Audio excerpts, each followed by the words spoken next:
team. The views and opinions expressed do not necessarily reflect that of the HHN TV or its constituent entities. Viewer discretion is advised.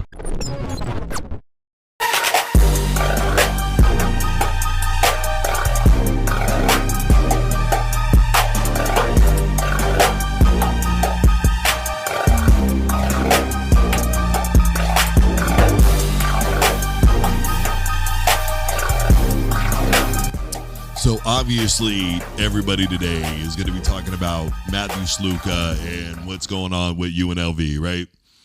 And the thing is the conversations that have already happened, and I'm sure are going to be happening this morning, are already going the completely wrong direction here. All right? We can debate Sluka's numbers all day long and whether or not he's a winner or a true quarterback, somebody who can get it done against some of the bigger, better teams. I know people are going to be talking about wins already in the Big 12 and all that, UNLV being 3-0, but at this point, is the win over KU really an upset? Let's be clear about that. It looked like it obviously that way beginning of the season, but again, I don't believe in rankings before the 8th week. So to me, not an upset, just two teams who played. One team won, the other team lost. We'll see what it means for either team going down the road. None of that gets to me right now. None of it. To me, the only conversation that should be happening right now are these two things. Number one, did this really happen? Because if Sluka basically went to UNLV on a promise, a handshake, whatever the case may be, then Sluka has already learned life's greatest lessons. Number one, always get it in writing. And number two, always get it in writing. Pretty simple. You don't go somewhere on a promise to pay. You don't take a job. You don't do anything without having a formal contract. There are other places where that lesson is going to be learned. You don't believe me? Wait and see how it all plays out at Michigan. Because as of the moment right now, the contract that their head coach, Sharon Moore, has is a memorandum of understanding, an MOU. It's a glorified handshake. He's getting paid. But if Michigan wakes up tomorrow and goes, we don't want to do this anymore, we don't want you to be our coach for whatever reason, if it all hits the fan and they say we don't want you to be our coach for whatever reason, they can end the contract, and after that, the money he's making stops. There's nothing ironclad about it. Always get it in writing. But even then, to me, that still shouldn't be the primary conversation. The primary conversation is very simple to me. We need to understand that this is why NIL is a good thing for athletes. Because Sluka now and other athletes now have the right to come out and say, look, there were promises that were made to me. I was expecting X amount of dollars. I was presented with this compensation. This is why I came here. This is why I chose this school. This is what they said they were going to give to me. The power has shifted. It is no longer in the hands of the NCAA.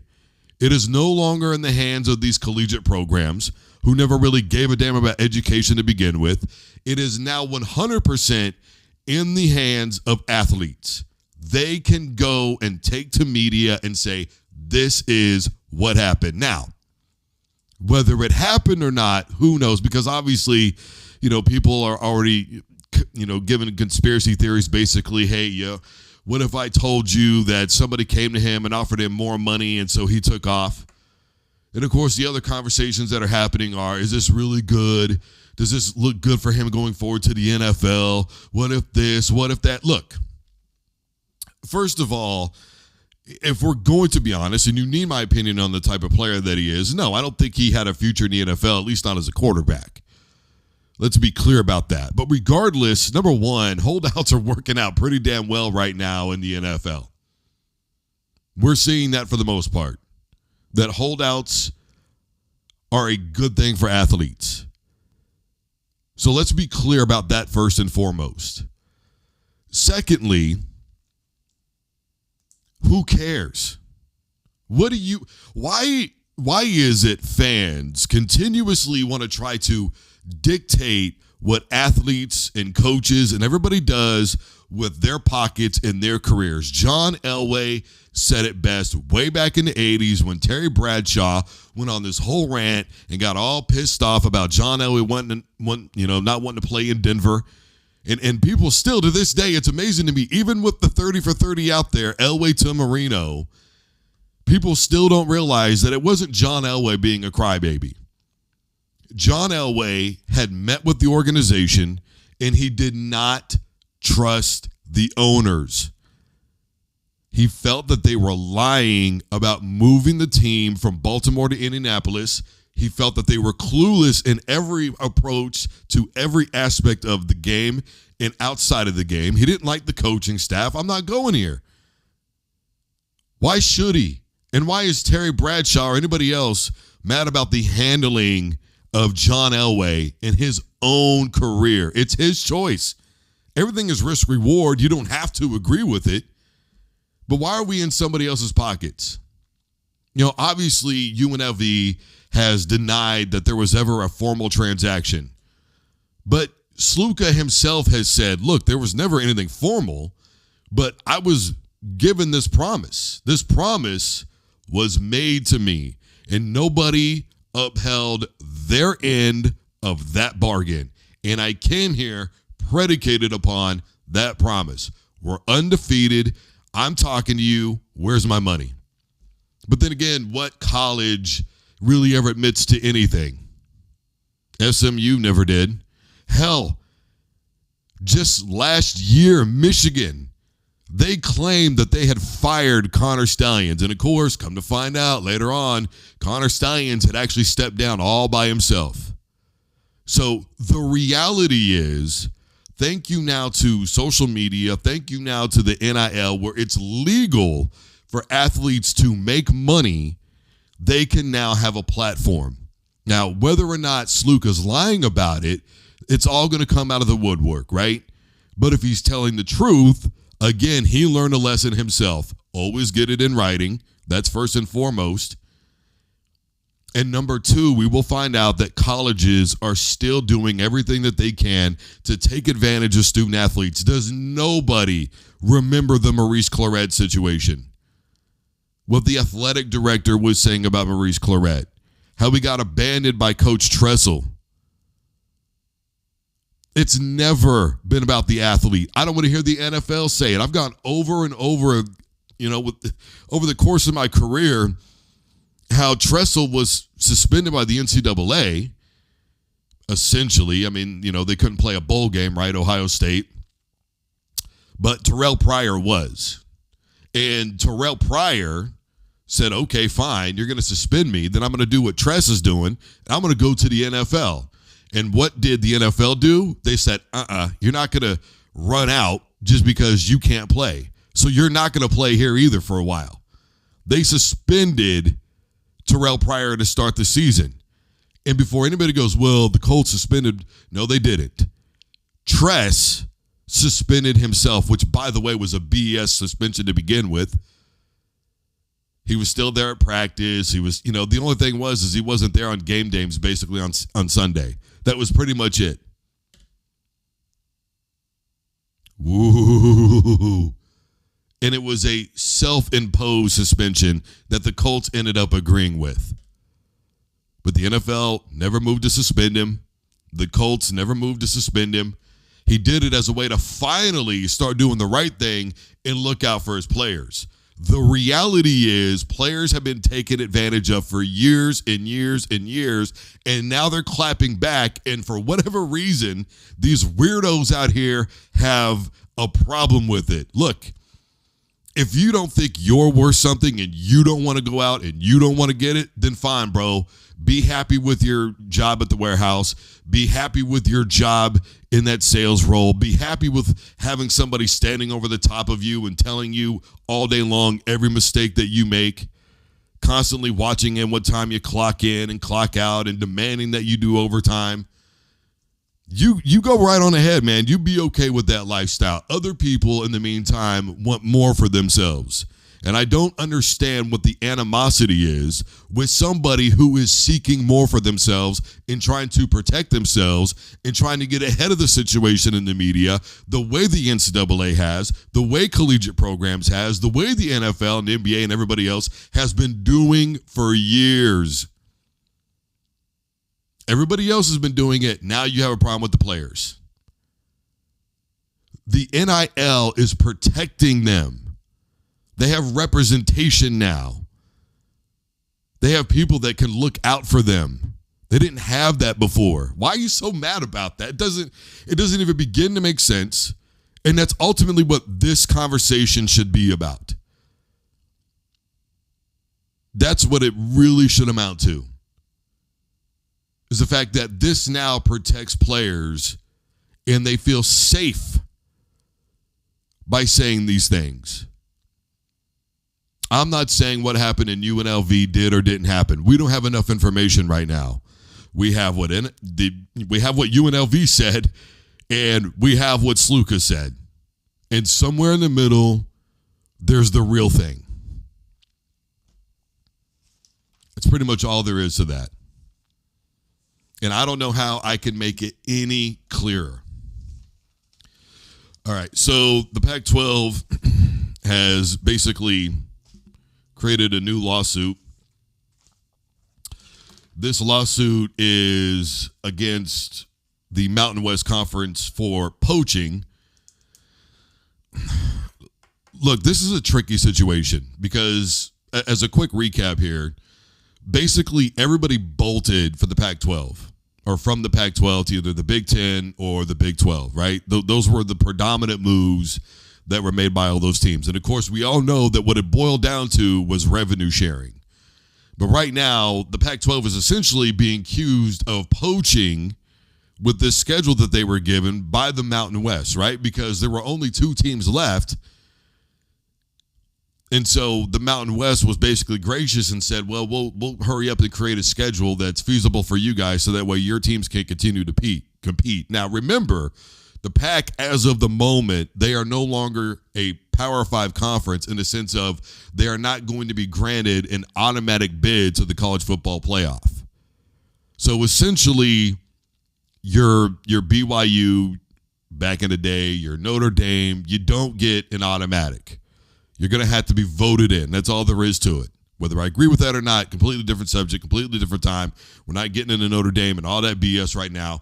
I'm strictly pointing out what is going on with the Pac and the poaching and the way that it's all been lined out. And by the way, it looks like Boise State, Fresno State, San Diego State, and Colorado State have all officially signed with the Pac. Now, this could be intertwined if you want to do conspiracy theories with what is going on with Sluka right now in UNLV, but I'm not going to get into hearsay. All I'm saying is there's the good possibility.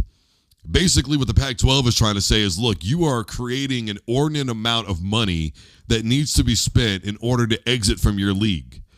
Let's not forget that TCU had a couple of really good seasons, and they were not allowed to compete for a championship in the BCS series, and so they headed for the Big 12. Where they have not been very successful, by the way. In the one season that they only had one loss, because there was no Big 12 championship game, they got jumped. Remember? They had that game against Baylor, but then if I remember correctly, they turned around and lost to KU. If I remember right, and then they went on to beat a 9-3 Ole Miss football team who was pretty much reeling. I mean, Treadwell was out, their best player. He was injured. Ole Miss had lost 3 games in a row. So I think a lot of people looked at that game and said, well, it's probably not a game that exemplifies whether or not TCU could have competed in the college football playoff. And, of course, Ohio State ended up jumping ahead of everybody, and they ended up winning a national championship. So I'm sure we'll all remember how that went down, right? That's been the extent pretty much of what TCU is what I'm saying has done. And then, of course, they got blown out in the college football playoff. So, again, it hasn't been really the best ride for TCU since they left. But obviously, with the revenue shares, the bigger opportunities, you know the Mountain West is afraid that they're going to end up dissolving. And by the way, their exit fee is $43 million between everybody right now. So they want a hefty sum. They want a lot of money. Now, poaching,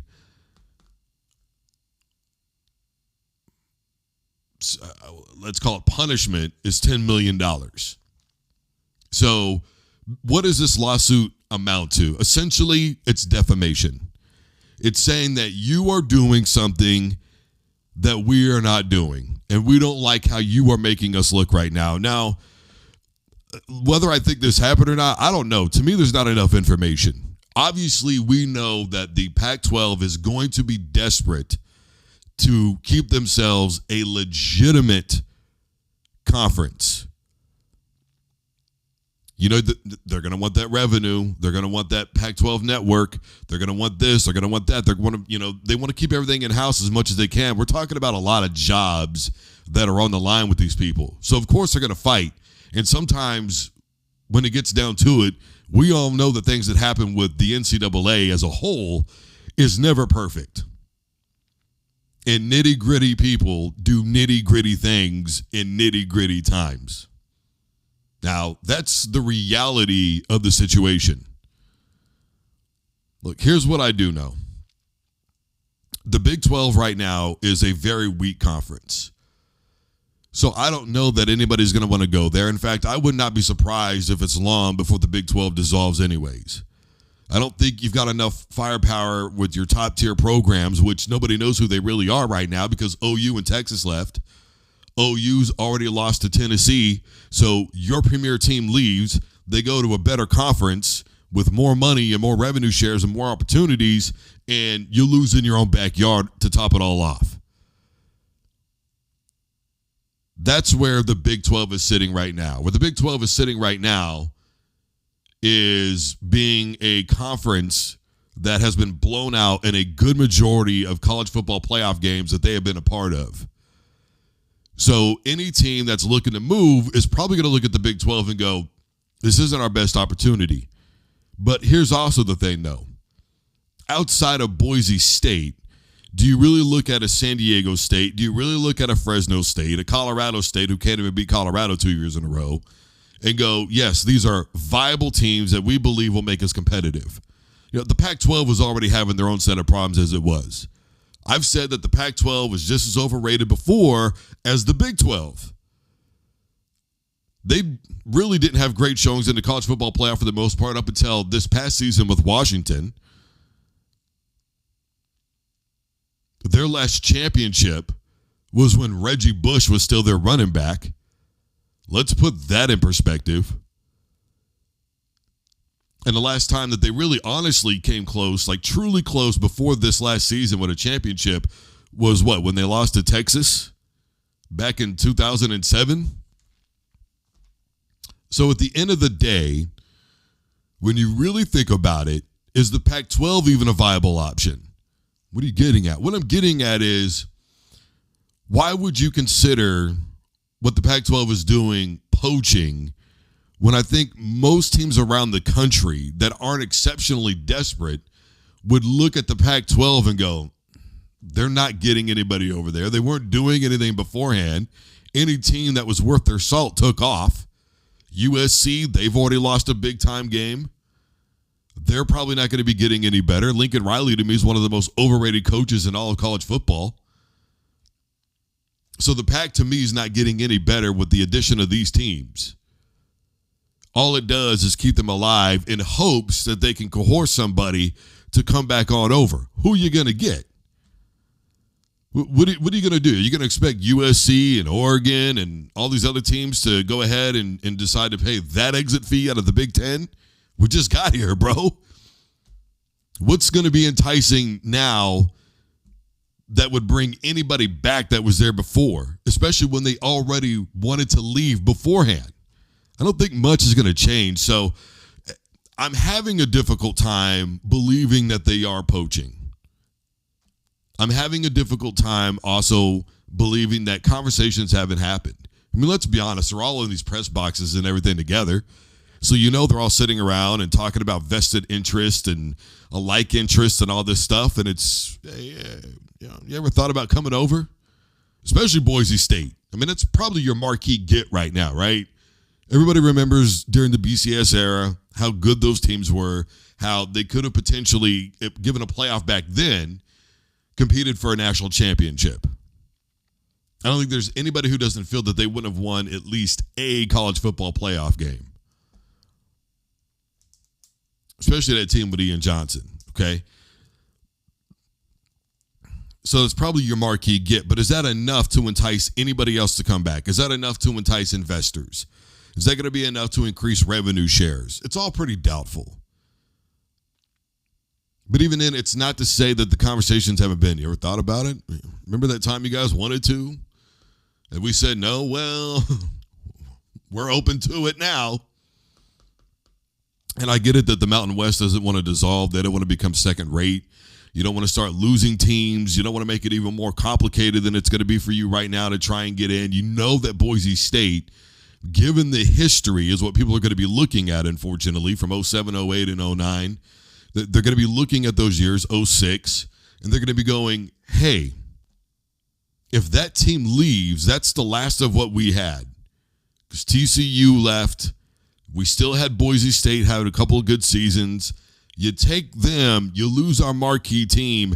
Now we don't have anybody that could potentially help us down with trickle economics, because who's going to go to the college football playoff, maybe even win a playoff game, start enticing recruits over here as a whole. We can get better coaches as a whole.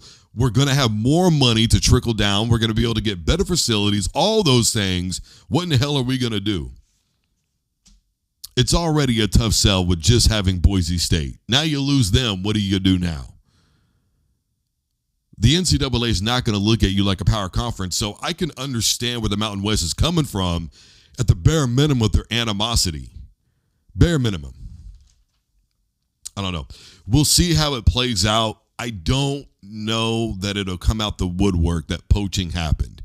You're going to have to really fight to prove it, and I think you're going to have an email, a recording, or something out there that is ironclad. Because otherwise, people just being in the same place at the same time, that's going to be a real hard sell on poaching. I'm just saying. Look, I didn't get a chance to yesterday. I want to talk about it today. Mike Tomlin was very clear about Justin Fields and Russell Wilson and what's going on right now. It's none of your business, A. B, when the decision is ready, or when I'm ready to make a decision about what's going on right now, I will be the one to tell you. Please do not come to me speculating, which it's fair to speculate. Journalists, I mean, they're doing their fucking job. They're asking the right questions. Like, I also get where they're coming from. But I can appreciate Tomlin. We'll figure it out when we figure it out. Look, I don't think many people anticipated that if Justin Fields was the starter for Pittsburgh right now, they'd be a 3-0 football team, and that Caleb Williams would be 0-3 at Chicago. I don't think very many people would have guessed that. Now, myself, on the other hand, I have said that Justin Fields, as a backup, has done exactly what you want him to do. And that is manage the game. Don't do anything that's going to completely destroy what we got going on. You know, they haven't really scored a lot of touchdowns over there. They've been relying on defense and field goals, and basically him being a Charlie Batch or some of these other quarterbacks that you know, like, okay, it's safe with them as a backup. Old Fitzmagic, he was better as a backup than he ever was when he was officially the starter. So the reality is he's doing exactly what you want him to do. Now, I don't know if Tomlin's going to be taking into account things like Russ's legacy, how it's going to look on the NFL side. I mean, you know, this is a one-year contract. After this season, it's done. So for me, the way that I look at it is he named Russ the starter at the beginning of the season. Now, why would Tomlin suddenly back down from that? I don't know, man. Now, I'm not going to say it's not suspicious, because every single week, Russ has been in full gear. I'm not going to say no to the possibility that Tomlin really wanted Fields to start from the beginning and has been protecting Russ and his image. But at some point, you have to understand the questions are going to mount.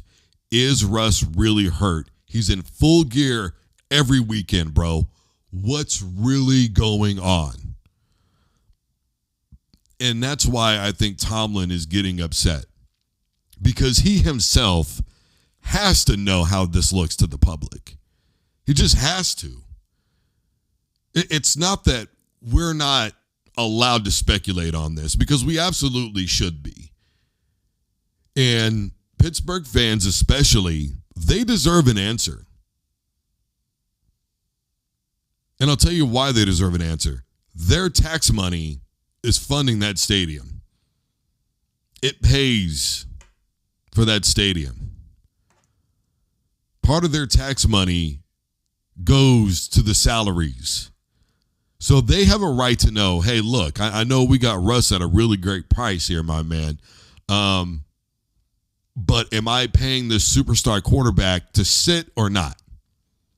And, of course, people are anxious to find out if last season was really on Russ or not. The Broncos have not looked good. Bo Nix has had his one really good game so far. I'm not impressed by it. I don't think the defense played all that, great. I think Tampa Bay had a bad day. I think they had a bad game. Now, I'm not saying I think Tampa Bay is going to be great this year by any stretch of the imagination, but I think compared to how they should have played against a team like Denver, I think they didn't take that game seriously. And I think it should have been pretty obvious that they didn't wake up until midway through the second quarter. They looked up and went, what the hell? Oh, we're playing a game of football. And they actually came to play, and we're dicking around. So I think a lot of that happened, if I'm being honest with you. Everybody wants to know, is what happened in Denver on Russ or not? Let's not forget the drama that he left with out of Denver, the contract clause and all that stuff, and it prevented Denver from doing well in the offseason with free agency. So when all is said and done, now everybody wants to know two things. Number one, is he really hurt? Number two, was it his fault? And by the way, is Justin Fields better than what we thought when he's got a real coach? Caleb Williams put up his little 300-yard game. Okay, bro, I've already said that Caleb's going to have a couple of good games here and there. Everybody has them. Matt Leinert's had good games. Okay, let's just everybody calm down. All right? I need everybody to know that what's going on in Pittsburgh right now is bigger than just Justin Fields and Russell Wilson. It is the fight for their careers, because the way that Justin is playing right now, if you bench him and he goes somewhere else and is successful and it fails with Russ, people are going to go, we could have kept Fields, bro. Why does everybody keep giving Russ chance after chance after chance? That's what's going to happen. The other thing that could potentially happen is Justin Fields gets benched, Russ comes in and does great, and everybody looks up and goes, must have been the team. Because look how Russ is doing. Now look at him on the bench, so does that matter? So what does that do to your stock now with him? What does that do for free agency? What does that do for his own career, his free agency? Where does this leave everybody? This is a mess right now in Pittsburgh that's been created. I don't think Mike Tomlin anticipated this. I really don't. I think he thought this football team was going to have Russell Wilson. Maybe they'd be 1-1, 2-1 at best right now. Things would be all cleared up.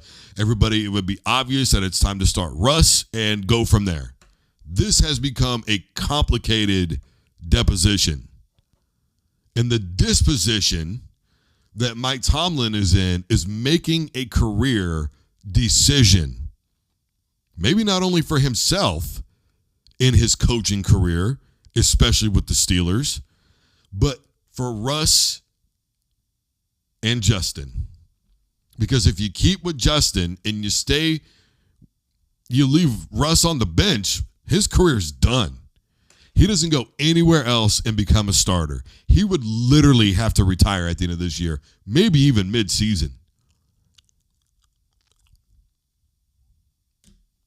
We are talking about careers hanging in the balance right now, man. It's not going to be a good look. And then the final thing is you got to worry about the locker room. I mean, you've got a locker room that you know has got people going, dude, just stick with Justin. We're winning football games. Just stick with it. And then you've got a locker room that's going, well, why not give Rush a shot? We brought him here. He's already won a Super Bowl. We're doing this good without him. How much better could we potentially be with him? Man, I'm telling you, there's a lot here. There are layers to this. This isn't some contrived journalist thing where it's like, dude, you're just putting things there that aren't. All of this is 100% there. Every bit of it. This is not a joke. This is not a game. This is real life. And Mike Tomlin has very, very hard decisions to make right now. Very hard. I wouldn't want to be Tomlin. That's why he does what he does.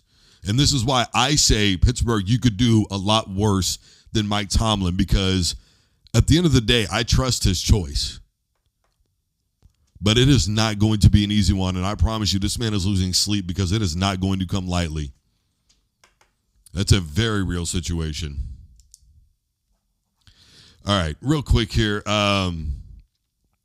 It is official. Brett Favre, Parkinson's. He apparently saw 5 different physicians. Look, let's just forget 1 second about all the allegations of Brett Favre, the individual, and just think about Brett Favre as the football player and the person, because number one, I don't like really dealing with people in court and all that stuff. I avoid it at all costs. I believe in innocent until proven guilty, and I'm going to leave it at that.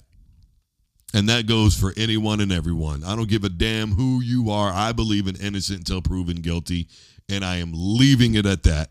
And I don't care what you get in my comment section and say. I don't give a damn. Well, you must be a supporter of. No, I am a supporter of if you're guilty, then F you. But if you are innocent, then you are innocent. That's it's really simple, isn't it, folks?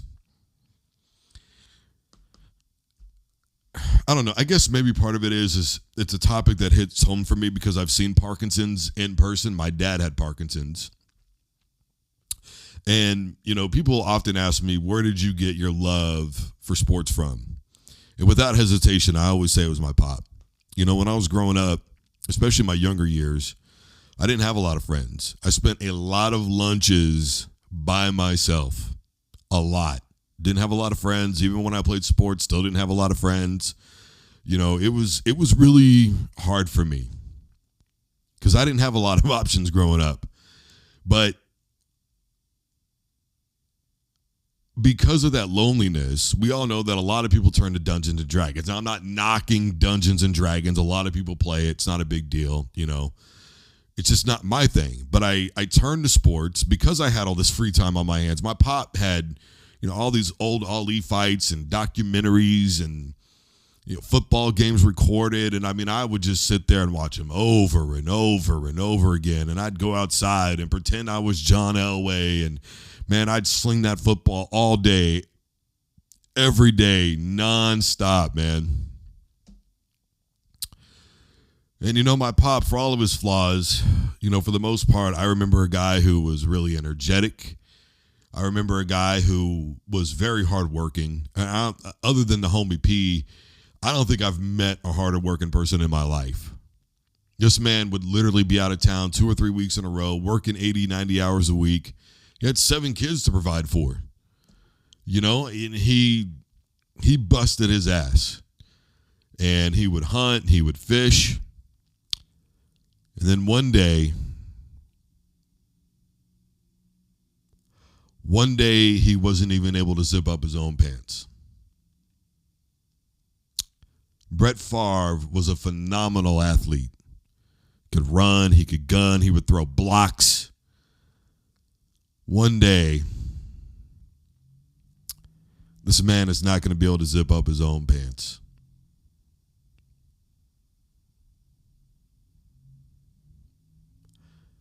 Well, that's harsh, man. Bro, I saw it firsthand. I'm not speaking out of my ass. I am talking from direct experience. Now, I know he's got money for a lot of different medications, but folks, so does Michael J. Fox. I have seen this firsthand. I know what this looks like. Am I saying that Brett Favre's life is essentially over? No. What I'm saying is when you have family, and despite all the BS, and nobody's been through much more than I have with family than our family has, and I'm not going to tell it all. I'm not going to sit here and speak on it. It's not my place, at least right now, to say, but I will say this.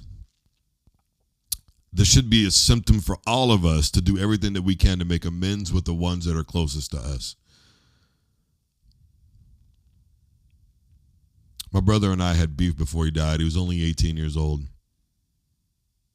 Never got to make amends with him. You know, you never know. You hear one day and the next, lights are out, man. It should be symptomatic to all of us how quickly it can disappear. Because it could be any one of us that one day we can't pull our own pants up. Oh, it'll never happen to me. Man, what do you think Parkinson's is the result of? It just happens. My father didn't play sports his entire life. He worked on a farm as a kid growing up. Then after that, he was in the oil rigs. And after that, he was a traveling salesman. Worked for the same company until he had Parkinson's and was forced into retiring. Never really took too many hits to the head. I mean, there was a bad wreck that he was in. Well, 2 of them. But the one with the bike, he had his helmet on. You know? And they had happened years prior. Yeah, I know that people are going to gear this towards CTE. I know people are going to just, your political crap doesn't matter right now. You understand that? This is a person's life.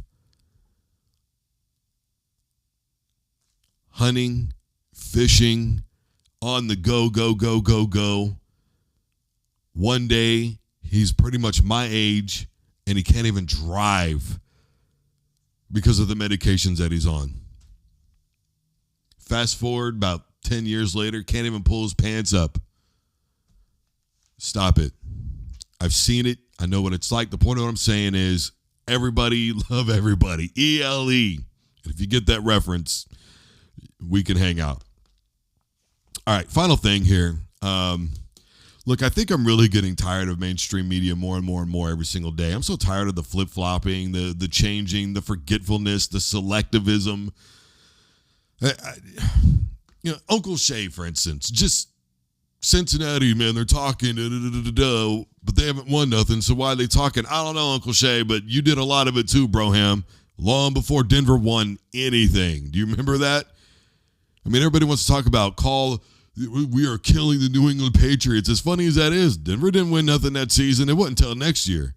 Go look at the uniforms. That'll tell you all you need to know. Denver didn't win nothing that year. They got beat by Jacksonville. Uncle Shay wants to call himself the common denominator in the Super Bowls. Better go back and rewatch the Super Bowl tapes, Broham.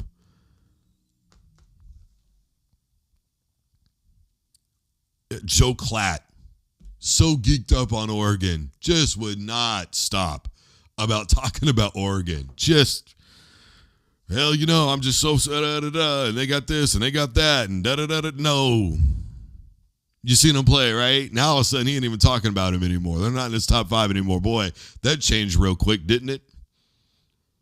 Look, I know these guys have jobs. I know they got slots to fill. Paul Feinbaum. What in the hell did Paul Feinbaum literally say? I swear, maybe I'm daydreaming. I don't know, man. I got to be high on something. This man literally was talking about Georgia questionable for the playoff if they potentially lose this weekend. Broham, are you cooking? Rage bait is all he is anymore. It worked for him when that lady used to call him and yell and hoot and holler. By the way, for the record, she's why he's famous right now. It's not because he's so damn good at his job. I mean, this man literally said the words out loud that Nick Saban's legacy needs to be questioned. What? Because they didn't win the college football championship last season? What about all the other titles? What about all the SEC championships? What about turning around a football team that had just come out of being under investigation and was reeling from all the penalties? What about A team that in 10 years had what? 6 losing seasons or something? Like, what the fuck are you smoking? And they let these people on TV because I know how to push buttons, not because they're good at their job anymore. It's just an ego trip for everybody. I mean, you got Stephen A. running around taking credit for the popularity of the WNBA that he doesn't deserve. Bro, stop. Angel Reese, Caitlin Clark, they are the reasons why women's sports in general had a phenomenal surgence. I'm not discrediting Cheryl Swoops. I'm not discrediting Rebecca Lobo or Lisa Leslie or anybody else. I am simply saying those two, when their powers combined, they are Captain's Planet. Captains. I said that out loud. But here we are with people taking credit for things that they don't deserve to take credit for, man. Blows my mind. Man, you're such a hater. No, I'm such a believer in doing the right thing in this business. When did we get to a point where we just started spewing venom about nothing and everything at the same time? There's no substance. Sometimes I think the Kardashians have more substance than half of these fools on TV. You're so jealous, man. You're so jealous. I hear it all the time in my comment section. Man, I don't care. If you think Colin Cowherd is smarter than everybody else, fine, bro. Go listen to that smug a-hole. I don't care. That dude is so wrong about any and everything, and he flip-flops all the time, just like the rest of them. It's incredible. Nobody can ever admit to they're wrong. They don't do retractive statements anymore. It's really frustrating, and I'm passionate about it, not because I'm a hater, but because this is the business that I love. My awards are predominantly based in research. And it's frustrating to me when people just read a headline and then they go and yell for 30 minutes about something, and then everybody acts like, oh, yeah, you're speaking on it. What? What'd they say? Anybody actually listen? What did they really say? I mean, come on, man. You've got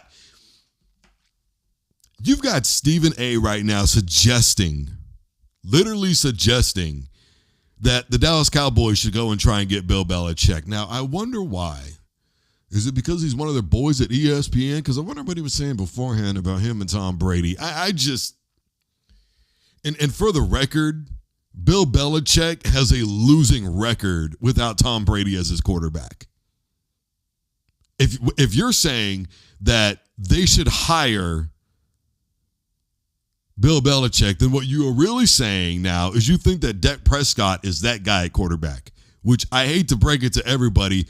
I don't care if Bill Belichick is actually the GOAT at head coach. I don't think he is, but let's pretend for argument's sake that he is. It won't matter. It legitimately will not matter because Dak will do what Dak does in the playoffs. But see, here we are just throwing out random scenarios with no thought to it. It's just, that's a good idea. Okay, cool. I'll run with that. And then I'll give off some really bizarre stat that makes it seem like I did research. Nah, you've got a research team for you to do all that, Brody. There's no pride and respect anymore in this. There are truths to what Prime said. Now, simultaneously, when Prime was talking about all that, I guess people forgot about the Mike Gundy speech when, what was it, back in 04, 05, somewhere in that neighborhood with him in Oklahoma State, about what people were writing in the papers about his kids. Yeah, the attack on college athletes hasn't started in the last couple of years because of NIL. It's been happening. But in terms of reporters and their approach, I would 100% get it. You got to understand that a lot of these guys are just really glad to be on TV, and they're really glad to be making a lot of money. And the egos, it is what it is. I mean, Dana White specifically said about Conor McGregor, how can that type of money not affect you? How can that type of money not change who you are a little bit? I'm not saying I wouldn't be guilty of it. I mean, every man's got his price, but that's what it's become. I don't know. I guess I'm just tired of it, man. I like talking about the real, actual things and trying to bring some sort of substance. And if people don't want to listen to me, that's fine. I really don't give a damn. But at least I had something to say, as opposed to just willy-nilly flipping off the bird to everybody and going, ha-ha, see what I did there? Fuck you, I'm out the door with my $5 million and no self-respect. Guys, I am Drew Duncan. Facebook, Twitter, and Instagram is all at Drew Duncan Radio. And wherever you're listening to podcasts, take a device to play Underground Sports by Drew Duncan, iTunes, iHeart, Apple, etc. Wherever you're listening, I am there. Plenty still to get to. Obviously, we're going to be talking more football. Friday, we've got the Thursday night game, which we'll see. But I am excited for Miami and Virginia Tech, believe it or not, on Friday. So we'll be getting into that as well. Your local programming on WBFR Radio is next. Don't you dare touch that dial.